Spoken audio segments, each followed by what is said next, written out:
Olá, meus irmãos, eu sou o Gabriel Espíndola, seminarista pela nossa igreja, Igreja Presbiteriana de Vila Nova. E nesta semana da Páscoa eu quero contar para vocês a história de uma caminhada muito especial.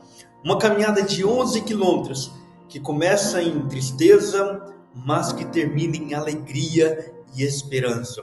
Vamos refletir juntos sobre os discípulos no caminho de Emaús, um dos encontros mais marcantes com o Cristo ressuscitado. Pegue sua Bíblia, abra seu coração e venha comigo. A história está no Evangelho de Lucas, capítulo de número 24, a partir do verso 13. E a Bíblia diz que era o terceiro dia após a crucificação e 2 discípulos caminhavam para Emaús. Estavam desanimados, confusos, profundamente abatidos. Tudo em que acreditavam pareciam ter desmoronado na cruz. Enquanto andam, falam sobre os acontecimentos em Jerusalém. Não conseguiam entender. E então algo extraordinário acontece. Jesus se aproxima e começa a andar com eles. Mas eles não o reconhecem.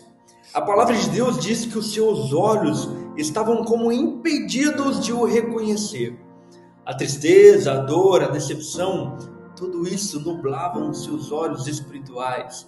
Jesus então lhe faz uma pergunta: que é isto que vos preocupa?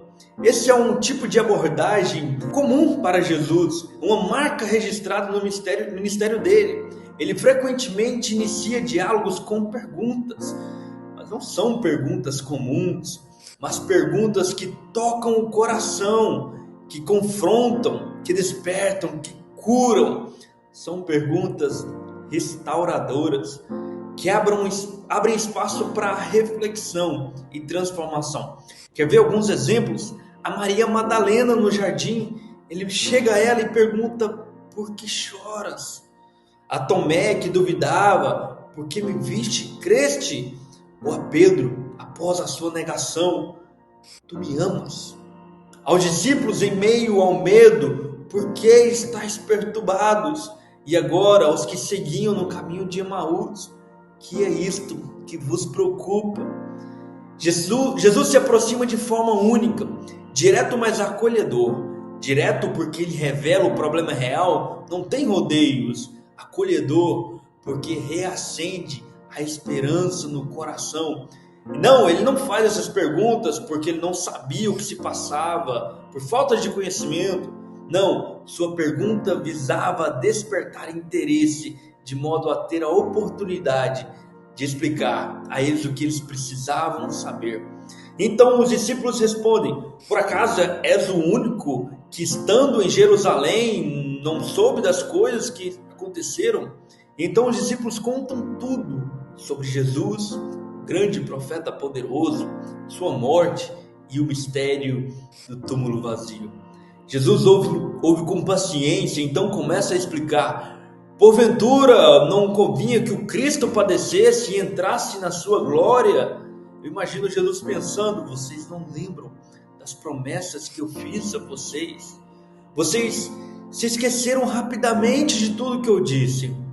Então a Bíblia nos diz que Jesus começou a explicar como todas as escrituras do Antigo Testamento apontavam para ele, desde Moisés, passando por todos os profetas.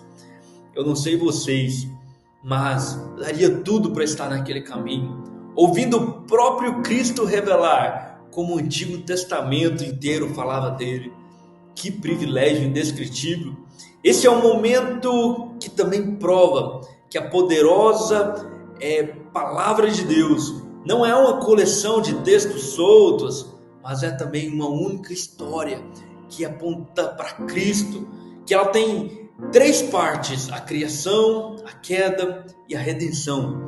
Nós bem sabemos, meus queridos, que desde a queda, em Gênesis 3:15, nosso Deus nos faz a promessa de um Redentor, a promessa que a semente da mulher esmagaria a cabeça da serpente. Todas as páginas das Escrituras apontam para Cristo, tudo converge para Ele, tudo é dele, por Ele e para Ele. Como a própria palavra de Deus nos fala, Ele é o princípio e o fim, o alfa e o ômega, o pão da vida, a luz do mundo, o bom pastor, a porta das ovelhas, o caminho, a verdade e a vida. Jesus, ele está no centro da Bíblia.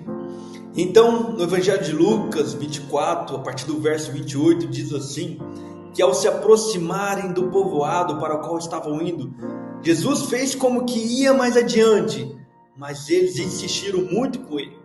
Fica conosco, pois a noite já vem, o dia já está quase findando.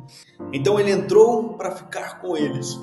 E quando estava à mesa com eles, tomou o pão, deu graças e o partiu e deu a eles.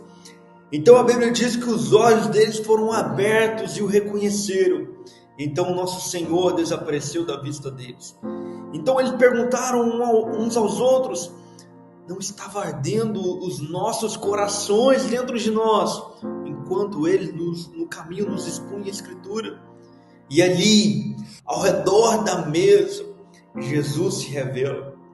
Ele tomou o pão, dá graças, parte e entrega a eles. E no mesmo instante, seus olhos se abrem. Eles o reconhecem. Era o Senhor, mas neste momento ele desaparece. O silêncio enche o ambiente, o coração dispara, a mente tenta acompanhar o que o Espírito já entendeu. E eles, com os olhos lacrimejados, dizem um ao outro, não nos ardia o coração quando ele nos falava pelo caminho e nos explicava as Escrituras.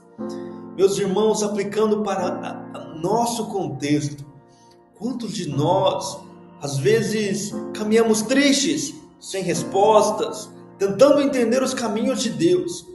Mas a verdade da Páscoa é essa: Jesus ressuscitou. E Ele caminha conosco, mesmo quando ainda não enxergamos, mesmo quando não o reconhecemos. Ele se revela na sua palavra, Ele se revela na comunhão. E quando o reconhecemos, tudo muda. Que nesta Páscoa, nosso coração também arda pela presença do Cristo vivo. Que Deus abençoe todos vocês. Alegrem-se, pois Cristo ressuscitou e habita conosco por meio do teu Santo Espírito. Um grande abraço para todos vocês e que Deus vos abençoe.